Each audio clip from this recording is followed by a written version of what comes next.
For 8 decades, audiences have delighted in the eye-gouging, hair-pulling comic mayhem of the Three Stooges. Their story, however, is much more than slapstick comedy. This is the untold truth of the Three Stooges.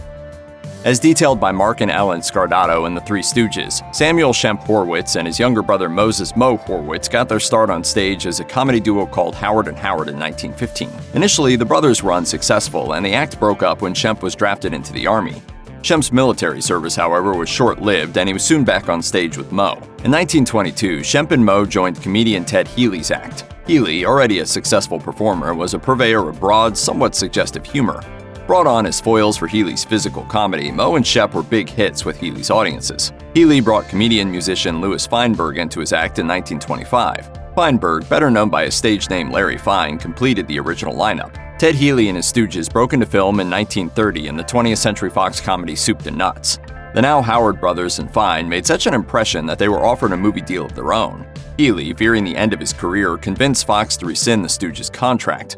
When the trio found out about Healy's actions, they angrily struck out on their own. The Stooges briefly rejoined Healy, but in 1932, Shemp bowed out after a financial dispute. I ain't gonna take it anymore. I quit. See? I quit. And what are you gonna do about it? Mo brought in younger brother Jerome Curly Horwitz as his replacement, cementing the classic Stooges lineup.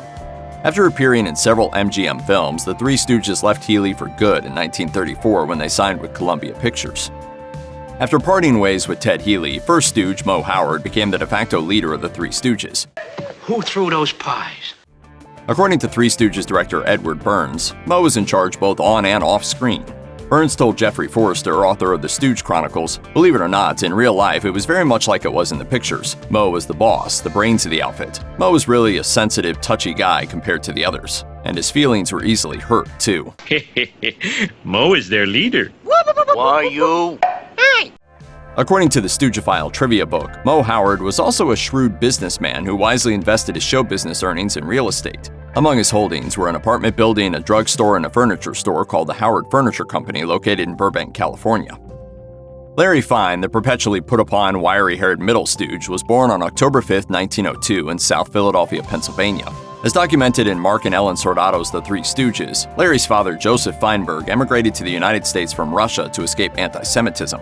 After arriving in the U.S., Joseph married Fanny Lieberman. Larry was the first of their 3 children and a born entertainer. At age 2, Larry would dance in the family's jewelry shop to entertain his relatives. When Larry was just 4 years old, he severely burned his arm with acid, after which he took up the violin as rehabilitation. Larry had none of Mo Howard's business acumen. Entertainment was his sole interest. As a young man, Larry made a half-hearted attempt to join the family's jewelry business, but his penchant for clowning around often got in the way of his work. Eventually, Larry's father paid him $100 and 2 weeks' salary to quit. Larry took the money and embarked on a career as a vaudeville comic and musician. According to the Three Stooges, Curly nearly missed his opportunity to become a Stooge because he was too handsome. His thick, wavy hair and distinguished mustache just didn't fit with Mo's bowl cut and Larry's unkempt mane. Determined to make an impression on Healy, Curly shaved his head. The youngest Howard's plan worked, and he was welcomed into the act as Curly. Arguably the most popular of the Three Stooges, Curly has been alternately described as shy and reserved and the life of the party off-screen. Including his first marriage, which was annulled at the behest of his mother, Curly wed 5 times. He married his last wife, Valerie Newman, in 1947. Following his 1941 divorce, Curly sunk into a depression and turned to food and alcohol for relief. Soon, his deteriorating lifestyle began to affect his work. Nevertheless, Curly married and divorced again. His union with Marion Bushbaum lasted under a year. While shooting Half-Wit's Holiday in 1946, Curly suffered a debilitating stroke that necessitated his retirement from comedy. He would make one final cameo appearance alongside the Stooges in 1947's Hold That Lion. Having suffered several more strokes, Curly was hospitalized for the last year of his life. Jerome Curly Howard died on January 18, 1952, at the age of 48. The third of 5 brothers, Shemp Howard was born on March 17, 1895 in Brooklyn, New York. His nickname came from his mother's heavily accented pronunciation of Sam, which to his brothers sounded like Shemp. In his 1977 autobiography, Mo Howard and the Three Stooges, Mo lovingly remembered his older brother as a mischievous troublemaker, writing, "Shemp was an impossible crybaby, a stocking and pants destroyer, a general creator of disturbances. When chore time came, he would develop a stomach ache, a headache, a toothache, or any old ache that would get him out of his share of work." Despite Shemp's tough on-screen persona, he suffered from crippling phobias. Fearful of water, dogs, heights, and cars, wife Babe Howard described him as, quote, "afraid of everything." Mo, what is that? During World War II, Babe would often return home from her rounds as an air warden to find Shemp cowering behind the piano. Friend and fellow comic Mousy Gardner recalled in the A&E documentary Stooges, The Men Behind the Mayhem. That's when he was scared to death of his own shadow. Walked down the street, he's always looking back, see if there's anybody following him. As Larry Fine, Mo Howard, and Curly Howard rose to fame as the Three Stooges in the 1930s and 40s, former Stooge Shemp Howard was enjoying his own successful career as a comic actor, appearing in many popular comic short series and feature films. Shemp's post-Ted Healy solo work included the Joe Palooka boxing comedies and his own series of shorts. In the early 1940s, Shemp appeared with the classic comedy team of Abbott and Costello in the films In the Navy and Hold That Ghost. When Curly was forced into retirement in 1946 on account of his deteriorating health, Mo knew he had to act quickly to save the team as well as his and Larry's livelihoods. The choice was clear. Shemp had to come back. Despite his own successful comedy career, Shemp reluctantly returned to the Three Stooges, knowing that without him, Mo and Larry's act was over. The price of Shemp's loyalty was a 50% pay cut and much of his independence. Although Mo had hoped that Curly's exit would be temporary, his health worsened. Shemp stayed with the Three Stooges from 1946 until his death from a heart attack in 1955. Replacing the late Shemp for a handful of shorts in the late 1950s was comedian Joe Besser. In 1957, Columbia closed their short film division, ending the Stooges' long run at the studio. From there, Besser ultimately declined an offer to make personal appearances with Larry and Mo in order to care for his wife, who had suffered a heart attack. In 1958, the Three Stooges experienced a revival when Columbia syndicated their short comedies to television, and a new generation of children made the Three Stooges an after-school habit. Despite their newfound popularity on the small screen, the Stooges ultimately struggled to make inroads into TV. The Stooges first attempted to break into TV in October 1949 with a pilot for a proposed weekly series titled Jerks of All Trades. Produced for ABC television by Phil Burrell, brother of comedy legend Milton Berle, it featured Larry Fine, Mo Howard, and Shemp Howard as bumbling interior decorators who wrecked their wealthy client's home. However, the never-broadcasted show was shelved due to a contract stipulation that prevented the Stooges from performing in a TV show that competed with their Columbia shorts. The Three Stooges attempted to launch another TV series in 1960 with Three Stooges Scrapbook.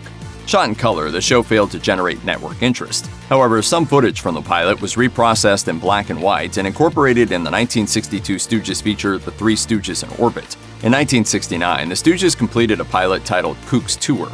The premise of the show found the Stooges retired from performing and traveling across the country pointing out the beauty of America's outdoors. Soon after completing Kook's Tour, Larry suffered a stroke and plans for the series were canceled. Following Joe Besser's exit in 1958, Mo Howard and Larry Fine invited comedian Joe DeRita to join the Three Stooges. A vaudeville veteran, DeRita grew up in a show business family, having performed alongside his mother and sister as the DeRita sisters and Junior beginning at age 10. As documented in The Three Stooges, DeRita began working in the movies in the 1940s, appearing in features for Warner Brothers, MGM, and Paramount, as well as in his own series of shorts for Columbia Pictures. DeRita's first outing as a Stooge was a disastrous appearance at a Holiday Inn in Bakersfield, California in October 1958.